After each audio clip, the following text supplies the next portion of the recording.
Hi, friend. This is Dr. Apurv Mehra. First of all, Merry Christmas. And let's listen to this story which I read somewhere few days back, came as a WhatsApp to me, and something that touched my heart. So I thought, why not to end this year and begin a new year with something which is what we will all learn, what John D.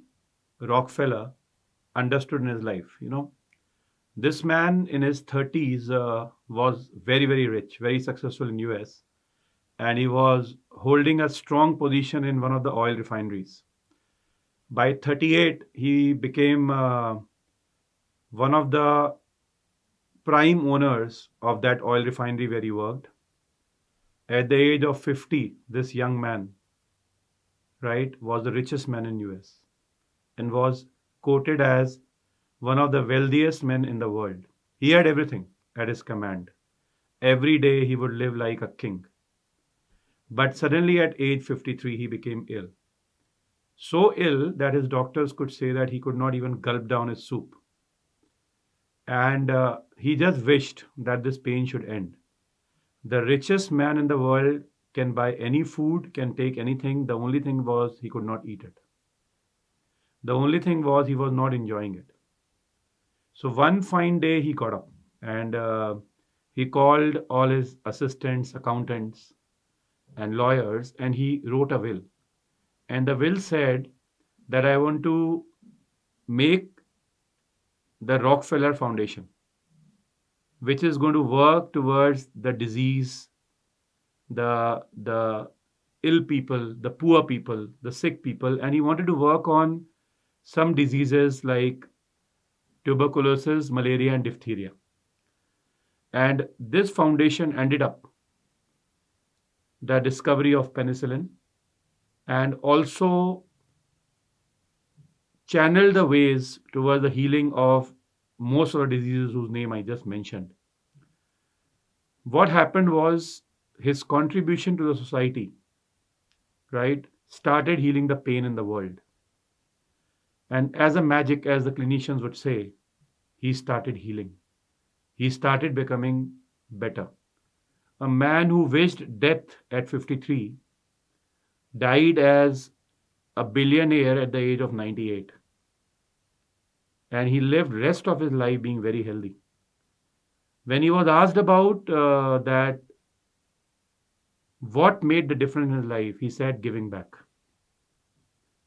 He said, when I was 53, I saw in my eyes that this wealth I'm not carrying with me. If it can be utilized for the betterment of the society for the people who don't have it, that is where it belongs to. And such a beautiful thing that we all come empty handed, we all go empty handed.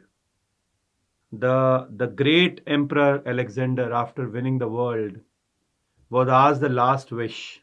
He wrote this: bury me, but keep my hand outside, and right beneath it, the man who conquered the world went empty handed.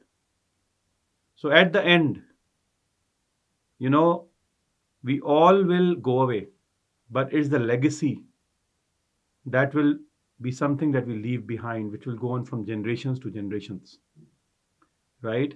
So a man can go away, but his actions throughout his existence will inspire his next generations to come.